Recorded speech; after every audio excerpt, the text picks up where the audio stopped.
So my name is Nadav Maleen with a company called Building Green. We do consulting and information resources and facilitation around sustainable design and green building practices. And I'm a board member of the Rich Earth Institute. I live in Brattleboro, Vermont, where Rich Earth is based. And so I'm really thrilled to be here as moderator for this amazing panel that the Rich Earth folks have put together.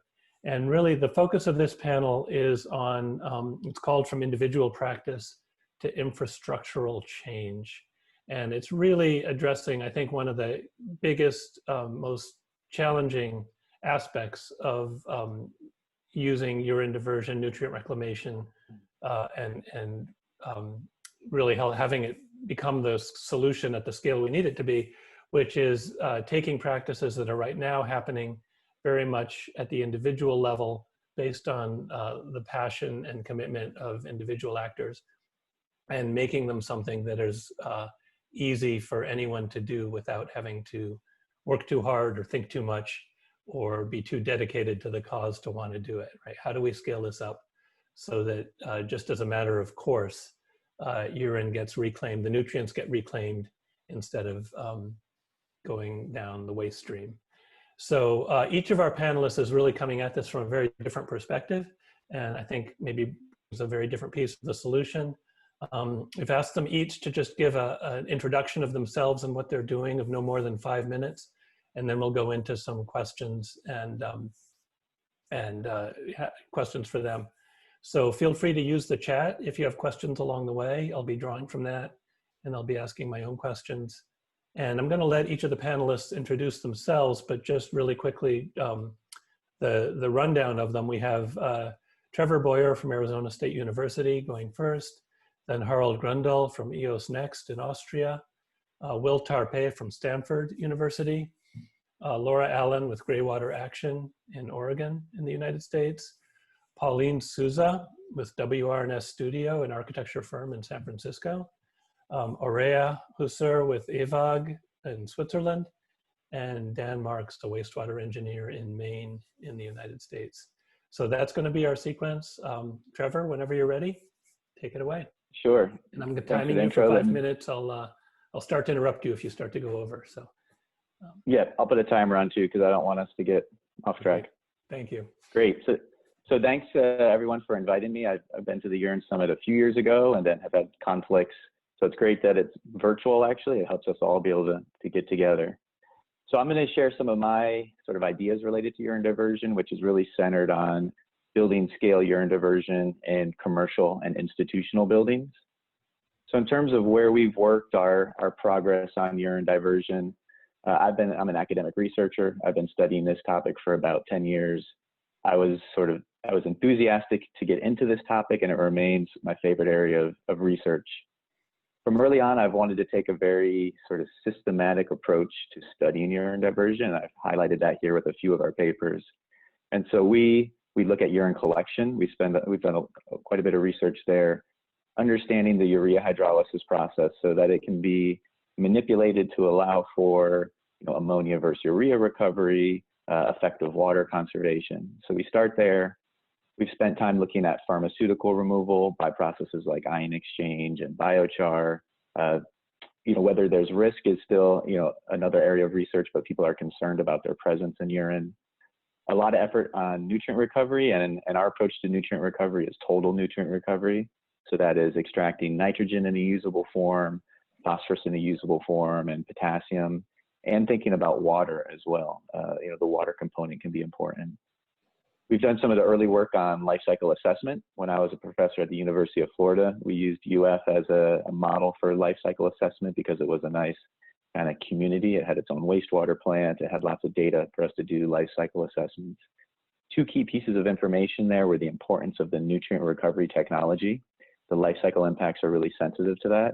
And then the life cycle impacts are also sensitive to how you collect the urine. And then finally, we've spent time looking at user opinions.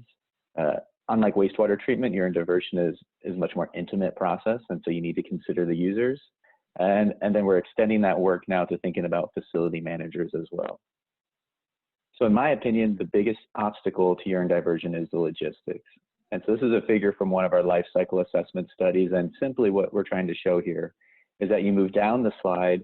These are different ways to collect urine in either a centralized manner or in a decentralized way. You know, so centralized could be something like a vacuum sewer. It could be something like a vacuum truck bringing it to a central treatment point.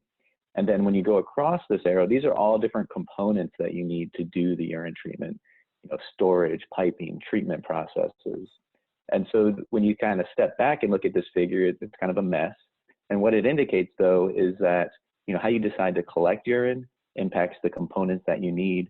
And it's there for an, you know, an iterative process in terms of, you know, the life cycle impacts, life cycle costs, and then the sort of social acceptance, how you can implement it. So this has all kind of come together to form my vision, and that is to transform the urine that's collected in commercial and institutional buildings into valuable nitrogen products, phosphorus products, and water. We're really focused on commercial and institutional buildings. We see waterless urinals as the entry point there. Many of those buildings already have waterless urinals, so they can be piped to a storage tank. And then it gets into that logistics question, right? Do you process the urine in that building to extract the nutrients? Does it go to a central point? That's something we're still considering. We're very much interested in being able to tailor the products. And so in some cases, you may want to recover urea-based products, in other cases, ammonia products. How you approach that can also influence the phosphorus and the water recovery. We have this implemented at ASU. So to the far right is a picture. It's our newest research building at ASU, Biodesign C. It's a 5-story research building. I worked with the architects and designers so that all the urinals there are on a single pipe, no other waste streams intercepting that pipe. Goes into the janitorial closet on the first floor, where we can collect all the urine and either process it there or bring it back to our lab in the adjacent building. And so it's exciting that we can actually realize this vision now in a full, you know, 5-story building. And so I'm gonna leave with this, you know, how do we achieve radical change? I think that's what a lot of us are here to think about and to actually put into action. My approach is that we can actually achieve radical change in incremental steps. And that's what's been happening, and that's what's been shown in actually the sustainability transitions literature to be possible, where we've moved, you know, from laboratory research to community scale collection like the Rich Earth Institute. And now there's researchers who've implemented in their buildings, like, you know, Switzerland and Sweden, and now trying to scale up, you know, whole building, which is what we're doing at Arizona State University. You know, once we've realized this in full buildings, we can go to multiple buildings and citywide. So I don't think there's any shame in approaching this in an incremental manner. And I think that can allow us to get to the radical change we all want. So thanks for the invitation, and I'll stop right there. Beautiful, Trevor. Thank you. That was a great introduction and really great to see the work you're doing. It's very impressive. Okay, next we have Harald. Harald from EOS Next in Austria. Yeah, hello from Vienna. Yeah, we get into this topic quite 10 years ago when I met Tove Larsen from ERWAC, you know, this Swiss research institute on water, which was working for almost 20 years now on this topic. And I stepped in and said, hey, I'm a designer. Can I do anything for that? And Tove said at that point, please design a good toilet which separates the urine. So for me, this was a quite strange request, you know, at the first time. And it really took us quite some time to make it happen. So I'm going to share my screen, which I'm not allowed to. Now you can, Harald. Now I can.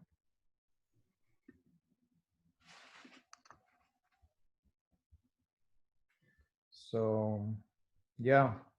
So what we stepped into a project together with ERWAC, which is called Blue Diversion. And we are still in this project since 2010 or 11. And during this kind of journey, we not only helped ERWAC to do their research, we also stepped into a grant of the direct grant with the Bill and Melinda Gates Foundation. And within this grant, we developed a technology to collect urine, quite elegant in a pedestal. So This is a scheme where you see roughly how it works. So what the physical effect that we are using is called Teapot Effect. So you know when you just pour out tea, starts dripping, and this kind of dripping we use in order to separate the urine. So flush water comes with a different speed and goes over this kind of separation edge here. And so we are able to really elegantly separate the urine from the rest of the black stream.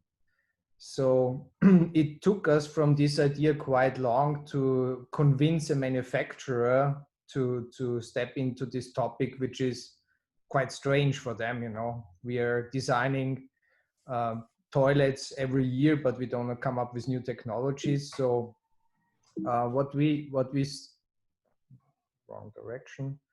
So we convinced a Swiss manufacturer, which is really leading in a kind of luxury segment. The name of the company is Laufen, and the product name is Safe. So from this year on, this kind of wall hanging cistern flush toilet is available on the market, and we really hope, also this might be a quite strange technology in some of the countries, that this could really help to create the user acceptance for this technology, because I think there was one great barrier was this kind of urinal shaped front of the bowl, which collects dirt and is a little bit strange to use.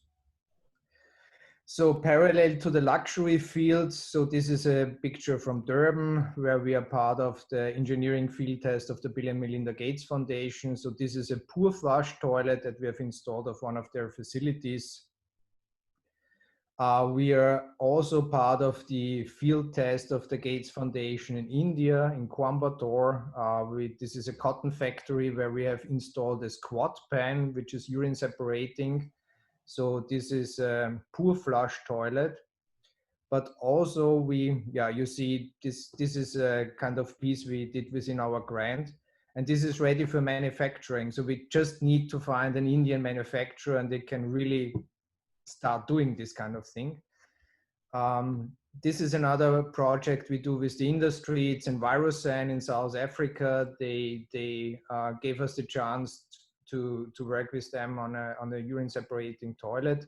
So we hope this will be available as a plastic version by end of the year.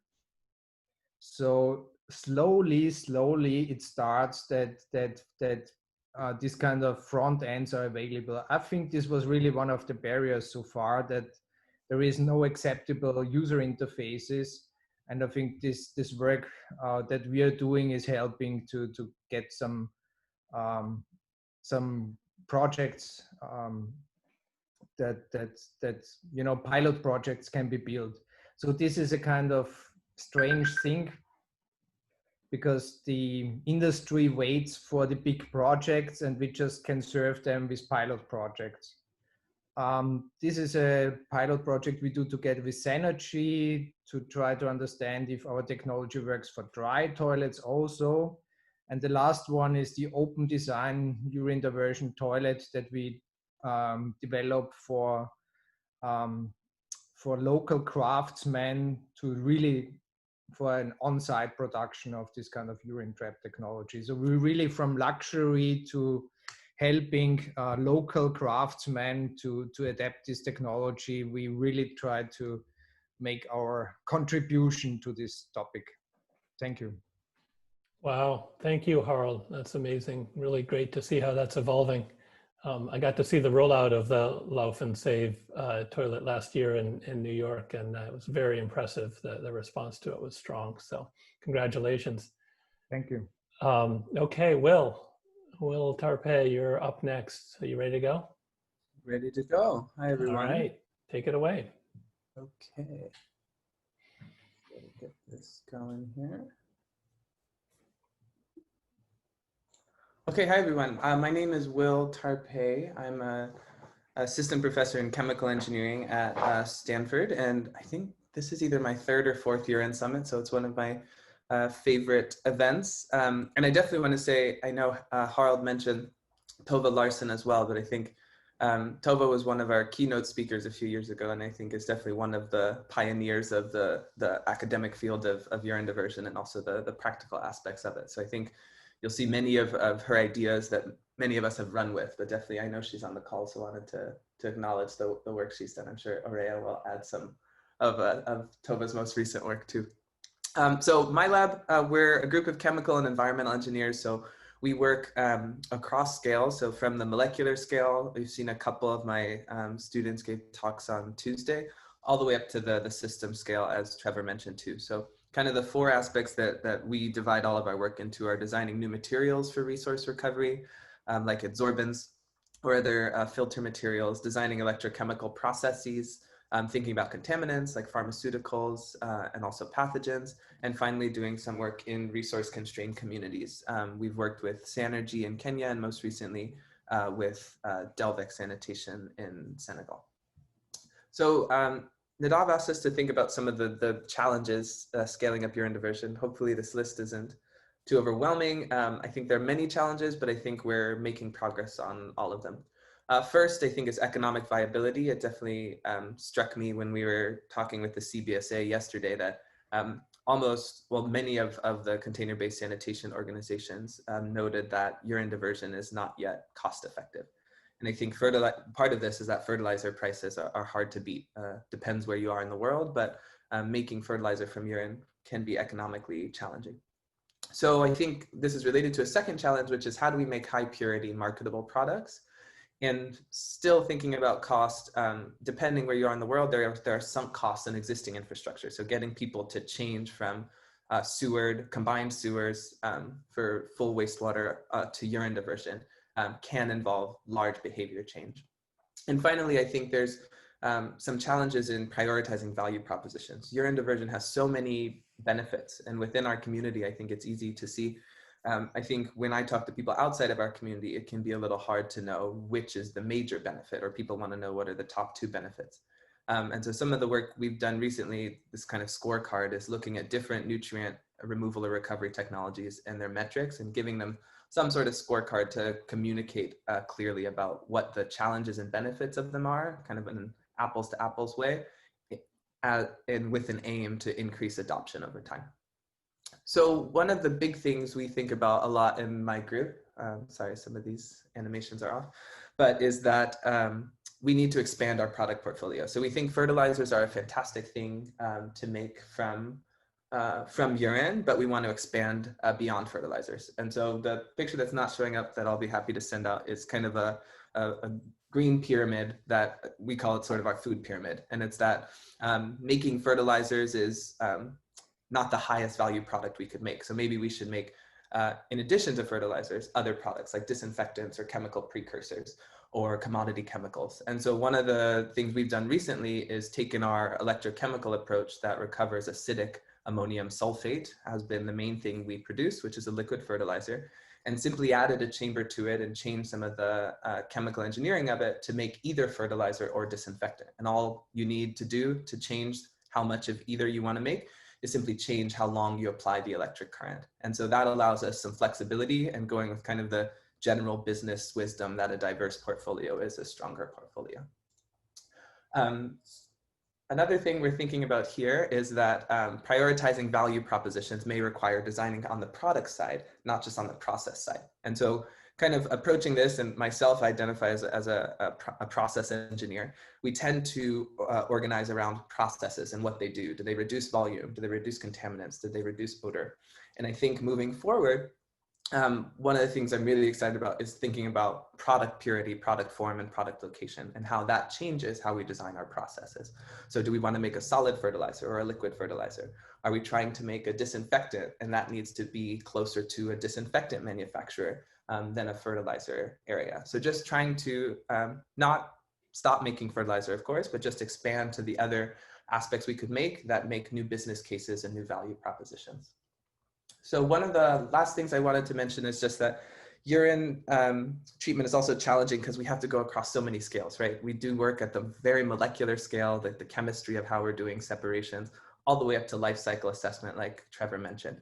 And so we love doing that, and I think it allows us to really reached some new conclusions. So one is that we saw when we were doing ion exchange for urine treatment that sulfuric acid kind of unexpectedly dominated the greenhouse gas emissions and energy consumption. And so this drove us back into the lab actually to design new regeneration techniques, which led to some of the work we're doing now on using electricity. And so doing that and comparing across contexts, we hope can accelerate adoption. And so this is kind of a framework we're showing of what life might look like in 2050, like Nancy Love was talking about, whether we're looking at early adopters reaching different stages or the majority reaching different stages. And the same thing happens when we do this work in applied settings, like in Kenya. You'll see this ion exchange bar here. The regenerant still dominates cost in decentralized installations. So we have to think about chemical inputs and really closing the loop as well. So to wrap up, kind of to leave some questions for discussion, I think one of the things I'm really passionate about that we've done at a few Rich Earth Summits is think about where we want urine diversion research, practice, and education to be kind of across the decades as we look at it. And also what input do we need from other communities, whether that's fertilizer producers or disinfectant producers or business people to really accelerate the adoption of these technologies and these practices. So happy to leave it there and talk about it more later. Beautiful. Thank you, Will. That's amazing. Really impressive work. And so glad you're thinking about these things from all those different directions. It's really great. Okay, Laura Allen, Greywater Action. Hi, thanks for having me. I'm going to keep my video off because my network is unstable, so hopefully that will help. I'm Laura Allen, and I work with Greywater Action. Can you guys see my screen? We can, yep. Great. So we're an education group, so I'm kind of coming at this in a little bit different way from kind of the grassroots education around the options for people, as well as the regulatory side. And so with Greywater Action in my work, urine reuse and separation is kind of one tool in the toolbox. So presenting it to interested people who want to shift the way they manage water in their home and their resources, having it be like one option for them and trying to find when it's a good option and when what's going to be the best for their situation.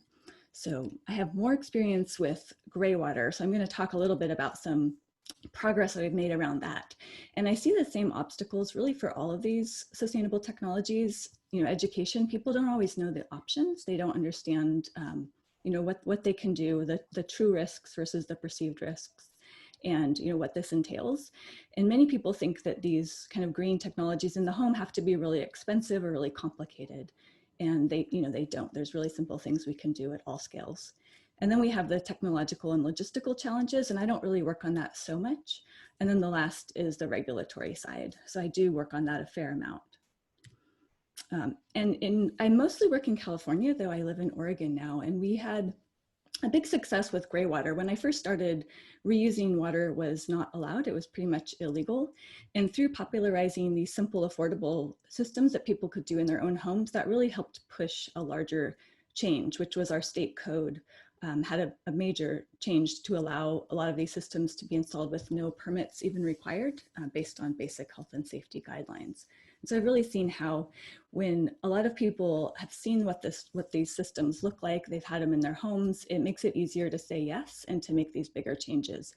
And I've also seen that with the larger scale systems, when the people involved have really tried it out in their own homes and know more or less what it entails, it's easier to say yes to these bigger projects. And in California, after this policy change happened, it really opened up the door for agencies to support the technology. With urine reuse, there's different benefits and there's different drivers than Greywater, though sometimes it overlaps. With Greywater, it's water shortages. People need to irrigate and they can use a non-potable source instead. And so a lot of California cities and water agencies actually started promoting it financially. They gave rebates, incentives, free materials, a lot more incentivized it through education, just making the information available to people. And so that really opened up the door to a lot more installations and a lot more options. And lastly, I've worked a lot on policy change in different arenas. And as you all know, the policies around urine reuse as well as Greywater and all of these technologies, it really varies country by country and state by state, like even what agency is in charge of the of the technology who enforces it. And I just want to point you to IAPMO. They are the International Association of Plumbing and Mechanical Officials, and they write a lot of codes. They're mostly used in the West. So they make the Uniform Plumbing Code, which then is what's used to create the California Plumbing Code. And there's a bunch of states that use this. And that's where in some of the Western states, that's where this gray water as well as urine recycling would be regulated. And they also make a code. It's actually a standard. A standard is before it's adopted anywhere, it's a standard that can then be adopted by a state called the Water Efficiency and Sanitation Standard. And I'm on the technical committee for that. So I've been involved in this for about the past 6 years. And there is a chapter that includes urine diversion. And this is anyone can get involved in this. And I know there's other efforts being made with Pat Lando to work on some standards. But this is something that's already in existence. So if people want to get involved, you can make comments. It's revised every 3 years. And so it's it's something out there. And also if your jurisdiction is looking to legalize, make a legal pathway for people to reuse urine, this could be an option for you. So I just wanted to share that if you haven't seen it. And I'll stop there. So thanks for having me. Thank you, Laura. That was excellent. It's great to have that perspective from the social regulatory side as well. Okay, and I see Pauline is here. Pauline, are you ready to go? I am. All right, great to see you, and Great take to it see away. you too. Okay, tell me if you can see the screen. We can see your screen. Great. Really an honor to be here, and my first conference, and I will say it is intimidating to be an architect among such great resource. But I'm going to share a little bit, I think, building off of what Trevor said about radical change from incremental steps really quickly with 2 projects. And I think this is what we face whenever we started talking about even waterless urinals or composting toilets. And I think that often this is the stop point. So we've stopped bringing it up at the beginning, even though there's plenty of great information that speaks to all of what you have been talking about over the last few days. But the fact that there's this belief that water is free has been probably one of the biggest barriers. So what we keep focusing on is that everybody wants to be a part of something really good. And if we could just paint the picture of the mission and about how this is a chance to be innovative and a leader in whatever area the client is in, that has proven to help. So I'm sorry, this hopefully doesn't sound too Pollyannish, but we thought we'd share I thought I'd share 2 projects. We've been doing a couple of gray water and now a black water project in California. These are all in California. They are really schools, a water recycling lab and office, and a 640,000 square foot office in the Silicon Valley in Mountain View. And they really we got there in terms of thinking about water reclamation based on different considerations. They weren't about wanting to save water. But the first one is about water and education. Project in Atherton, 85,000 square feet of one-story school building. The city did not have a stormwater infrastructure.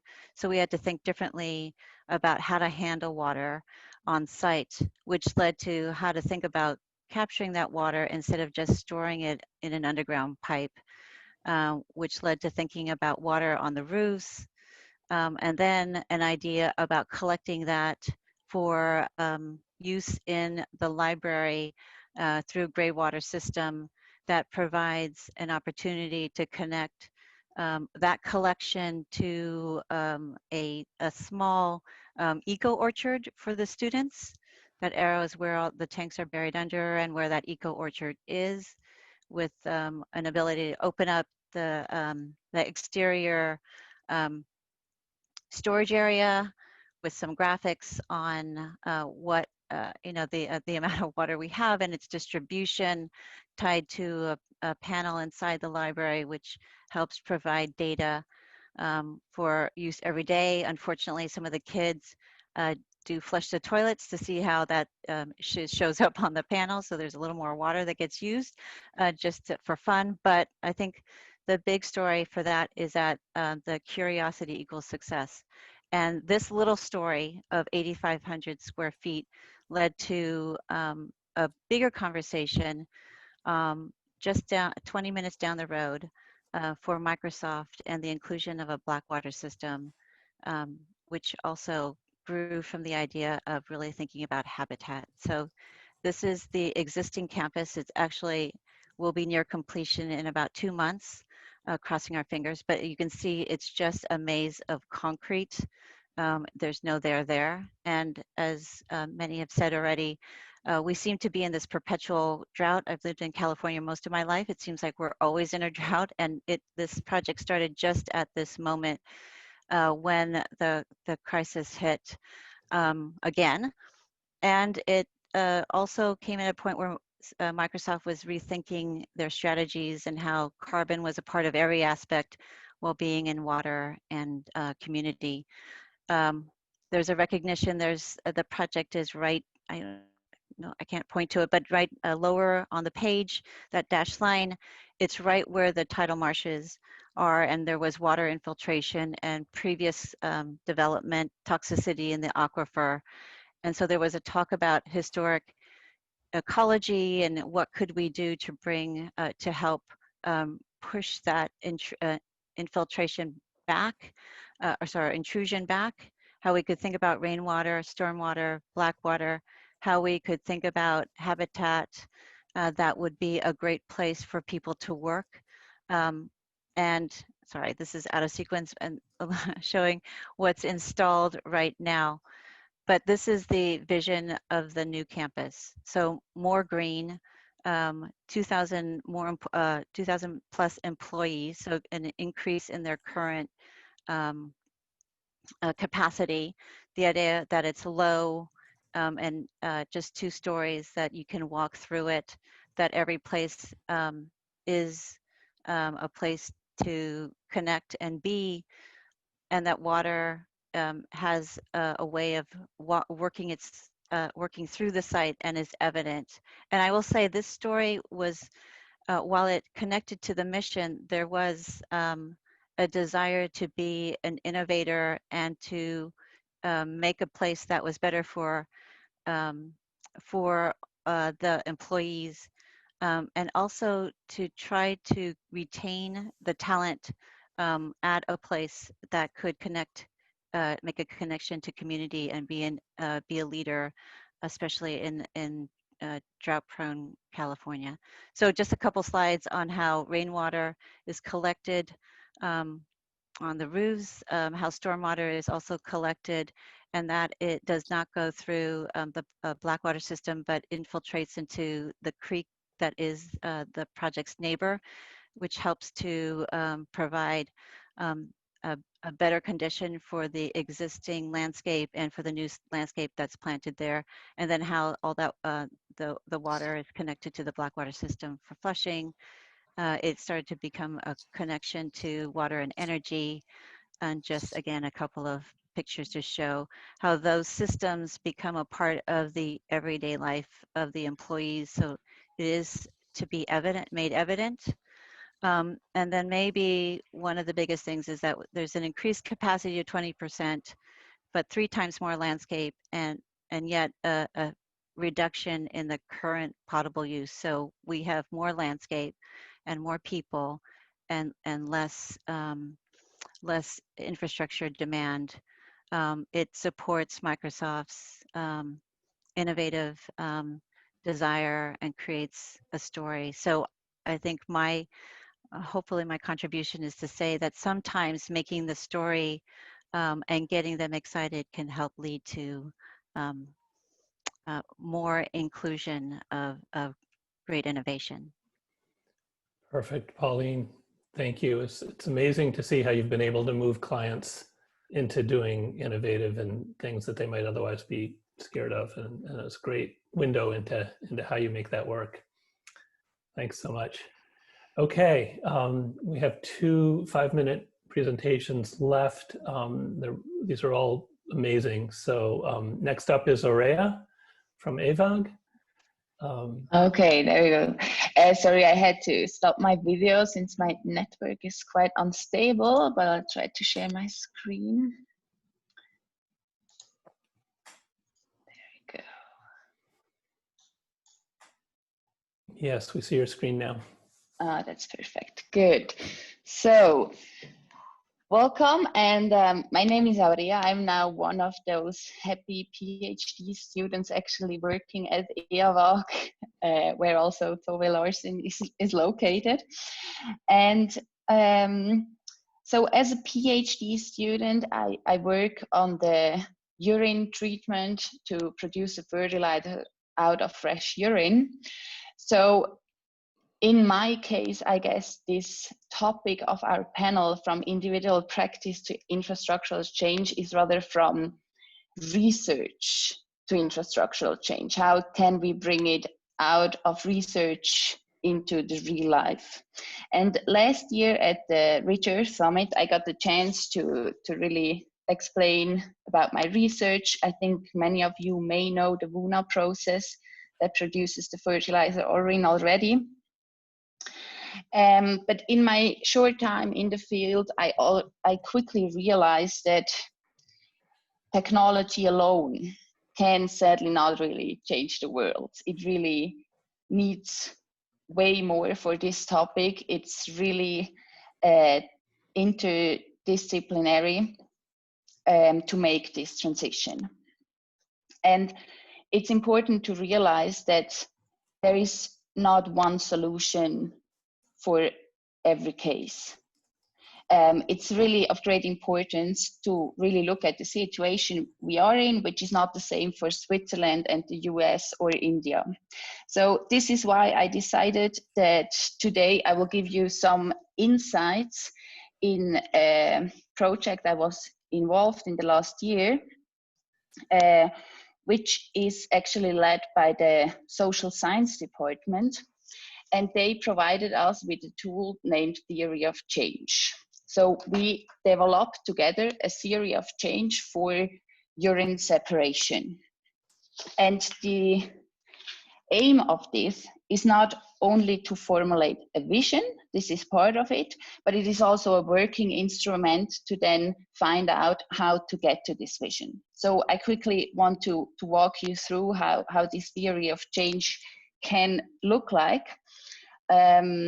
So what you see here is now what we elaborated. There will be text within each of these bubbles and squares, and it's just to show you like how complex it will get in the end. But the parts, the individual parts of it, is first of all, you need to formulate an impact statement, which starts with by 2030, or could also be by 2050. We want the situation to look like this, and then you also need to know where you are now. What is it where we are regarding urine separation at the moment? For us, it was what is the situation in Switzerland, but this could be adapted to any place. Then you have a timeline. You have short term, medium term, and long term. And you can define actors that are involved in the transition. And once you have those, you can define the milestones, which are here the squares, and then interventions that are needed to reach those milestones that you put in the timeline. And once you have a lot of information together, you try to define impact pathways. So here highlighted is one impact pathway that will lead to a paradigm shift, for example. So we elaborated the paradigm shift is something that is needed to reach the goal that we defined that we want to reach by 2030. And I now want to zoom in a little bit and show you where I am located. Now, regarding this pathway, for me, it's the technology. I'm a PhD student looking at really details of process engineering. So the long-term goal here in this pathway is that the WUNA technology is produced at industrial scale and automated. And now if we zoom in the short term, we see that the company WUNA develops a reactor further to the technology readiness level of 7. So this would be the milestone. And the intervention that we defined is that EAWAG supports WUNA with the technology development, for example, via PhD students and master projects. And that's where I'm located. And what I want to show you with this is that I think there can never be one person or one organization who can bring an infrastructural change. But what we can do is we can identify a situation we have, we can identify a goal, and if we see fit in this pathway what we are doing, we are on the right track. And if we then even can go a step further and see a connection to another milestone and foster another development in the direction of our goal, we're on a very good track, actually. So that's what I want to give to you as an input. And thanks for having me here. Wonderful, Aurea. That's really great to have that context in terms of the big picture and how each of these pieces, everyone's holding a piece of that puzzle. If we just put them all together, maybe that's what we're doing here, right, Kim? Putting them all together. Okay, so last and certainly not least, to wrap things up, we have Dan Marks from Maine. Hi, everyone. Can you all hear me? We can, yeah. Great. All right. Well, I'm going to be the outlier here. I did not prepare a presentation, but hopefully I won't speak to bore all of you. But I do have a few notes here that I'll refer to. So I'm a wastewater engineer. I work for a medium-sized company here in the Northeast of the United States, and we design and build wastewater infrastructure. I first became involved with the Rich Earth Institute, I think in 2011. Kim, correct me if I'm wrong, if that's when we started, but I wanted to use that as an opportunity to talk about what I see as one of the first options, which is the obstacles to wide-scale acceptance of urine diversion, which is the general invisibility of wastewater infrastructure in general. And I guess I'll also say that I'm speaking primarily from the United States context, or only from that context. That's where I practice. But in Brattleboro, I met Kim, I think in 2011. We were building a treatment plant upgrade in Brattleboro. It was a $32 million project. And just for, again, some context, I think Brattleboro is around a population of 10,000 people. So $32 million is a huge investment for the town. And over the course of 2 years of construction, Kim was the only person in town who ever came to see what this publicly owned treatment works was going, what was being done at the treatment plant. And I think that speaks to that obstacle, the invisibility of this infrastructure. Even town manager, municipal officials, nobody ever came down to check us out and see what we were doing. And I want to build on that first obstacle that I've identified, that invisibility, and draw a parallel that may be an opportunity that we can address. And the parallel, and I'll touch on this a couple times throughout, but is with climate change. And the first part of that, I think, is something that we can all do together here. When you think about the history of climate change and public understanding of that issue, the first sort of step was unwilling scientists who stepped into the limelight and said, hey, we've got an issue here that we are trying to solve.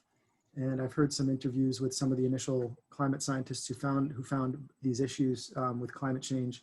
And you know, I think as scientists, as engineers in general, we're perfectly happy sitting in our labs, sitting in our offices, doing our design work, and not really engaging as much with the social implications of our work. But I think that just as the climate scientists needed to do, I think we all need to be a little more vocal, and that may be uncomfortable.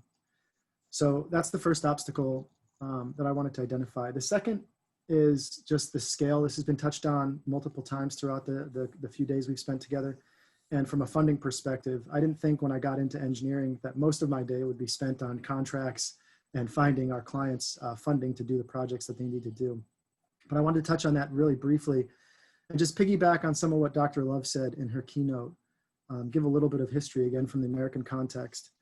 But wastewater infrastructure really began in earnest in the United States around the 50s. The Federal Water Pollution Control Act in 1948 established the need to treat wastewater. It didn't really do too much. And you remember from, if you saw Dr. Love's keynote, she had that diagram showing the backbone of wastewater infrastructure. That's when that sort of got started.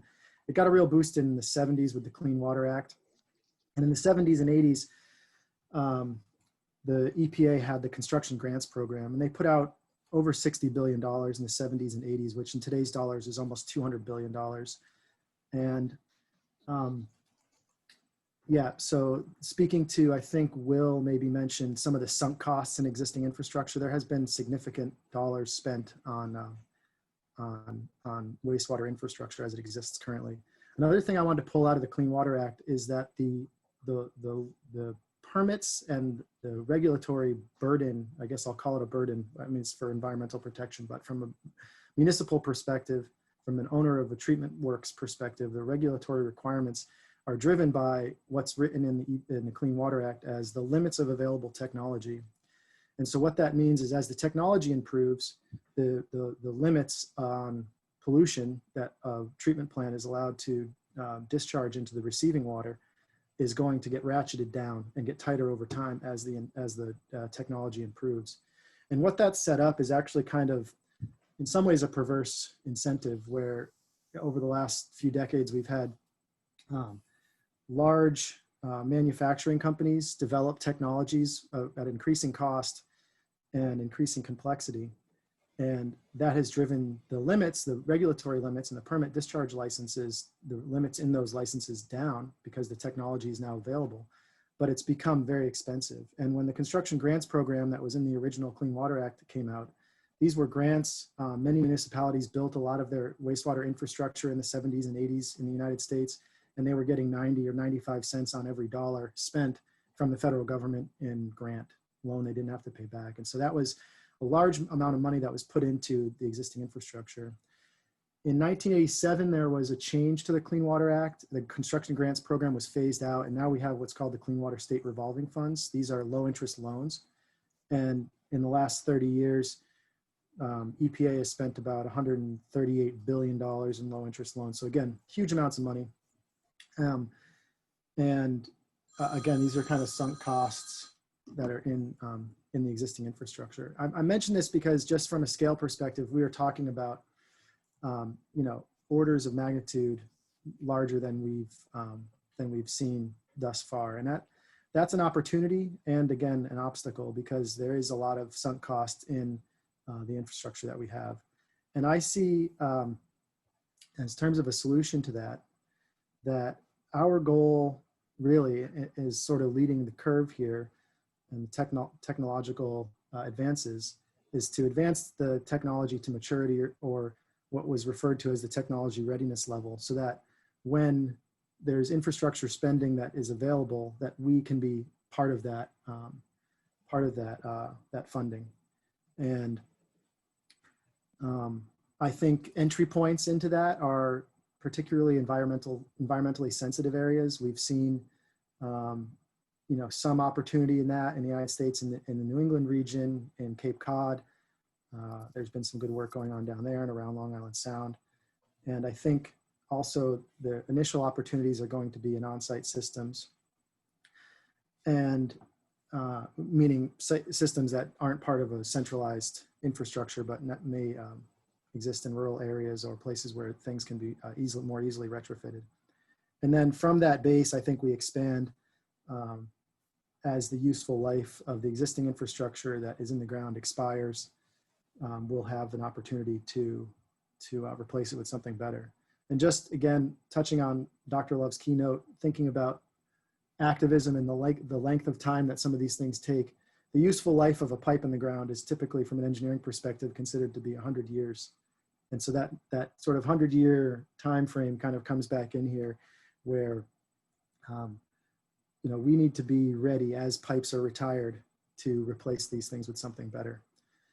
And I guess sort of what I think of as sort of a provocative image or what kind of drives me to thinking about where we can head again, I have a parallel with climate change and our energy systems. I think there's a need to decentralize our wastewater infrastructure.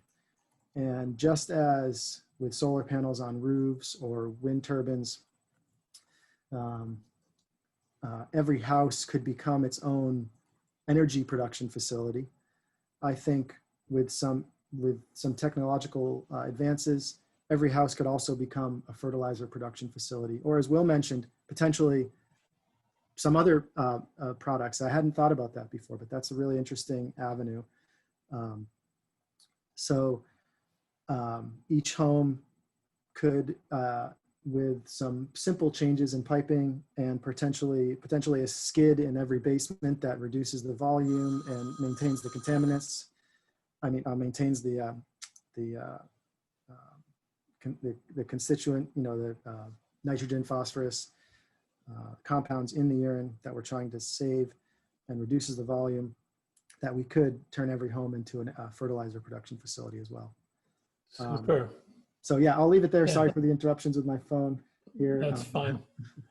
Thanks, Dan. That was a great overview, and I loved you bringing it back at the end towards this question, this larger perspective on decentralization, because I feel like in a way part of what we heard from many of you is kind of a movement towards scaling up what's currently happening, either research, as Aria said, or in individual actors or individual buildings, right? Scaling that up towards a larger scale effort, but we want to, I think, I guess this would be a good question for many of you. Is the solution towards scaling up to the point where it's as big? This is the urine separation reclamation processing is happening at a scale as big as conventional wastewater treatment plants, or what's the right scale for optimal reclamation of nutrients and processing? I'd like to actually ask Will, you, and then maybe Trevor to talk about that from your sort of systems and processes perspective. What do you see as the optimal scale for collecting and processing urine into useful products? Yeah, I think scale up is really interesting, and Trevor, of course, feel free to add your thoughts. I think normally in wastewater treatment, like when we're not talking about urine, scale up means make the installation bigger. I think urine has the advantage that urine diversion has the advantage that scale up can also mean have many small installations rather than a few large installations. So scale up can also mean many households. So I think the optimal scale is something we've been after for a while for different processes.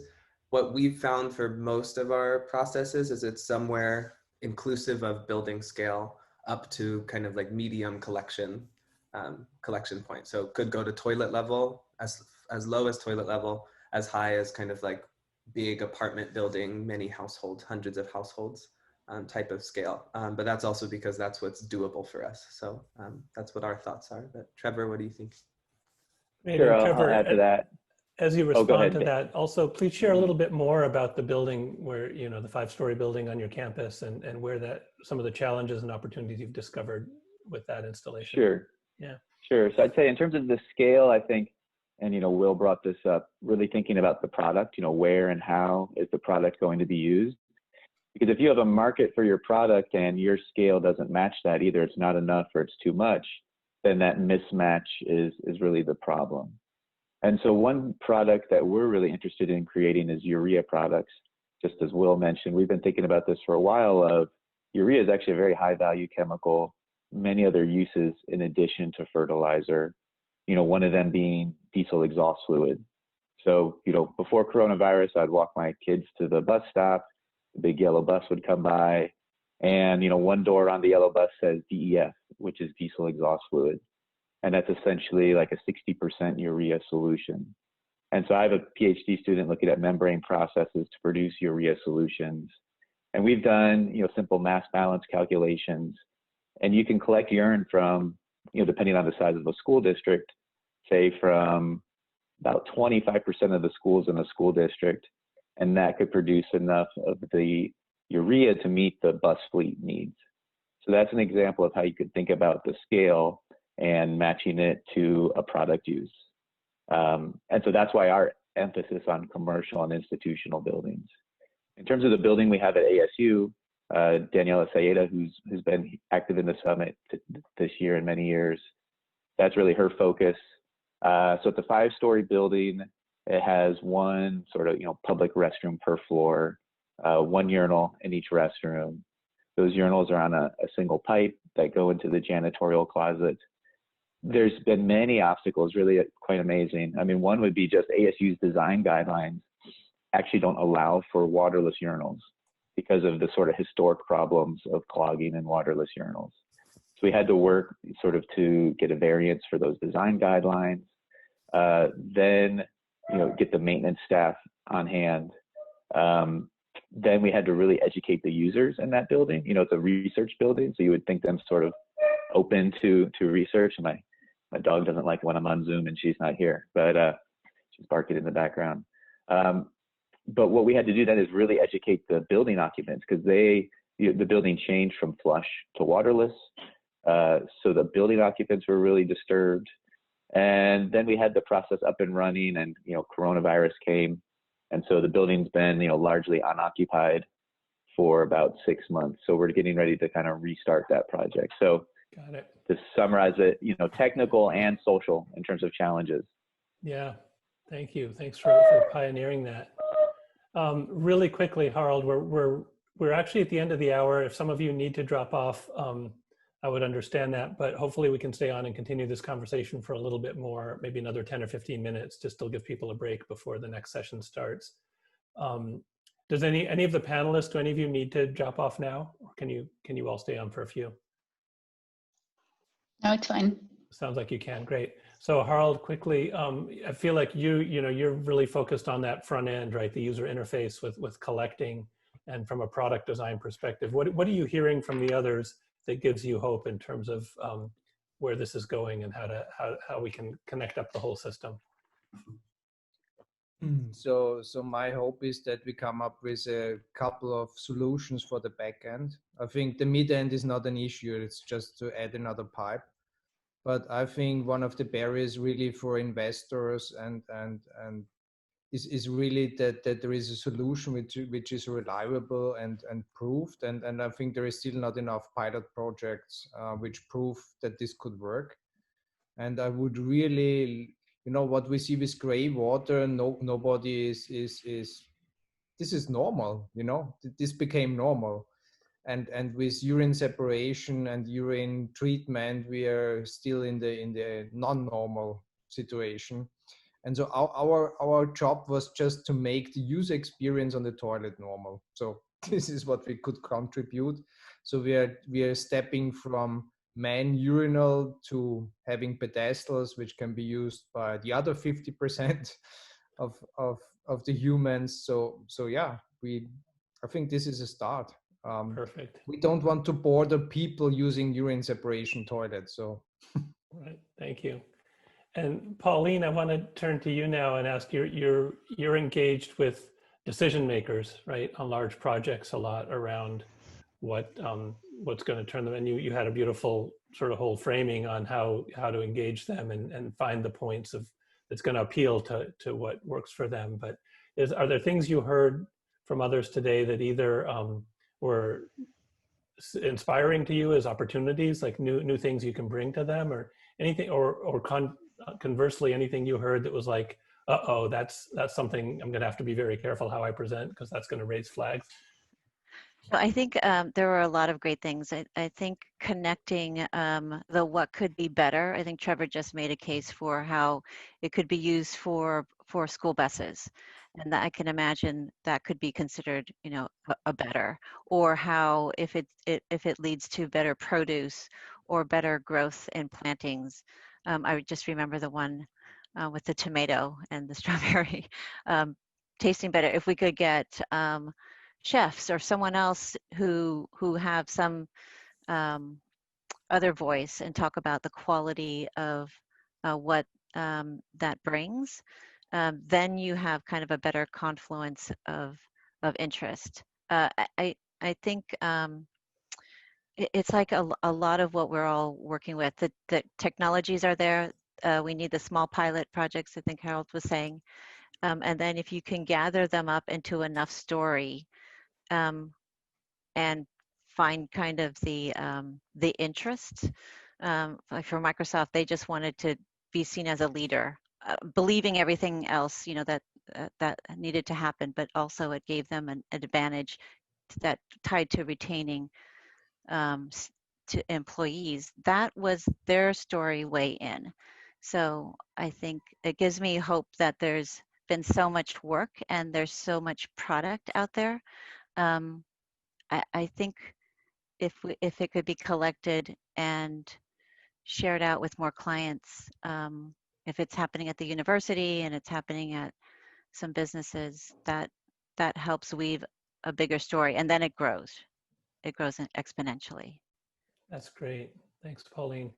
So Aria, you really sort of were looking at the whole picture in terms of all the different pieces that have to come into place for this to become really mainstream.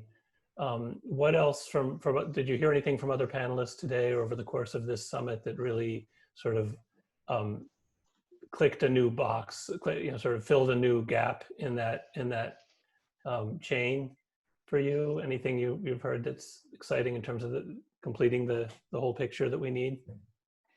So actually, I don't know if I mean, I for sure learned a lot more, or also what it could mean in different background situations. But what actually really kind of made me happy is what just Harald said before, because I mean, I'm focusing on the technology side, on really trying to make this a stable process that can work on its own with little maintenance. And it was always a bit, but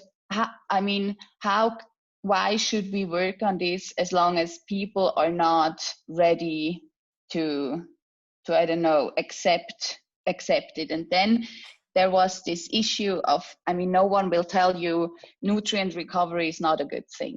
Everyone agrees on that. But then changing the behavior is a different story. There it kind of stops. And then it was this issue of having this toilet where no behavior change is needed, but still do the separation, which then with EOS, Harald, and together with Laufen was possible. And now he tells me, okay, but now we really, what is the missing part is what you are actually working on is a good thing to hear. That's great. Thank you, Aria. And I know there's been a lot of other people talking about this during the summit, but I'm also really intrigued. A few of you spoke about work in both, we've been talking almost entirely about the United States and Europe context, but the application of this work in places that don't have established wastewater infrastructure. It seems like we tend to think about technology flowing from more developed places to less technologically developed places, but there's so much more opportunity, maybe because of the need and the fact that the infrastructure doesn't exist in some of these other places. Laura, I don't remember, do you have any sort of perspective on that, the way technology might flow the other way? Is that? Sorry, I was writing in the chat, so So I was asking about technology solutions flowing from solutions that are being developed in and for less developed areas that don't have wastewater infrastructure, that might come back, sort of migrate back into solving problems and where we have this existing sunk cost in infrastructure. Yeah, definitely. In places without the infrastructure and in places that don't have as much regulatory challenges, you can try out a lot of things, and there can be a lot of experimentation and trial and error and learning from that and that all that knowledge can be shared with people that might feel more constrained by the limits of what our regulations allow and our buildings that are already constructed for the most part. Great. Yeah, at some point I heard that in some parts of the world, for example, crops are under fertilized. So, they can't afford the standard fertilizers that don't have access to. So there's a huge opportunity with just making that fertilizer more available. Will, I see you're nodding there. Is there more you can fill in about that? Sure, yeah. So part of the reason we did some work in Kenya, I mean, it was for multiple reasons. There's a great partnership there, but it was also because that was logistically, in some ways, an easier place to pilot a larger scale urine project. They were collecting thousands of liters of urine a day, and that was a scale that we couldn't get to in California.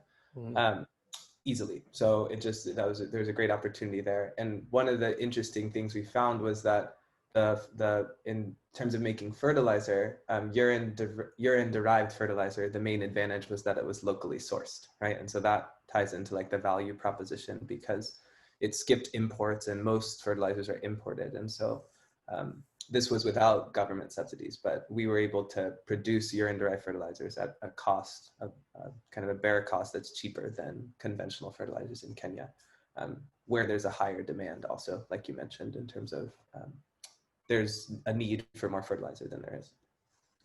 Can I kind of jump in on that point? Because I think there's an interesting parallel there too. I mentioned parallels with climate change earlier, but I think I've noticed, I've done some work on water and sanitation in Haiti, and observing the explosion of the use of cell phone technology in some of the rural areas in Haiti, bypassing the sort of pole and wire that we have in the United States.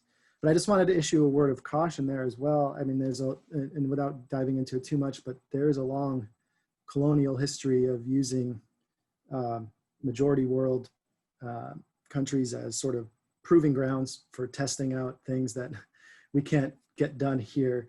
And I think just making sure when we're engaging in that way that there's an equity component and a solid relationship that we're leaning on, and not just sort of a unidirectional imposition kind of with the technology, I think is critical. I just wanted to put that in there as well. Great, thanks, Dan. So almost time to wrap this up. I wonder, do any of you have a question or something that you heard from one of the others that you really want to highlight and make sure that gets either clarified or emphasized before we close out? Invite you to just jump in and speak up, or if it gets crowded, we'll go to raising hands. Just signal me physically with your hand. Pauline, yeah. I guess I have a question. Maybe it's for Will or for all of you. Have you engaged farmers in this discussion about using urine, and is that just a difficult conversation? Because I think about how we're in the Bay Area, we're right next to, Sonoma, where there's a lot of wine, there's the huge industry there that would take advantage of this resource. And I'm wondering if that has happened with any of you. We've done some preliminary work. Oh, go ahead, Trevor. Go ahead. Oh, okay. Yeah, I was just going to say, part of that challenge, in addition to the sort of social receptiveness of it, is just the scale issue we talked about. I mean, when you get into a significant size agricultural operation, they need quite a bit of fertilizer. And so that's really one of the first challenges. And then I think it would be the acceptance.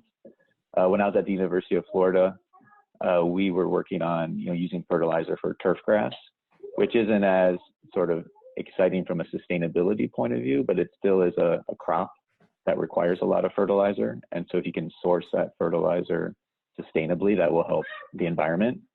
So I think maybe starting with sort of non-food, non-edible crops, again, is a way that, sort of a gateway to using it as a fertilizer. But the scale issue is really key. Sorry, Will.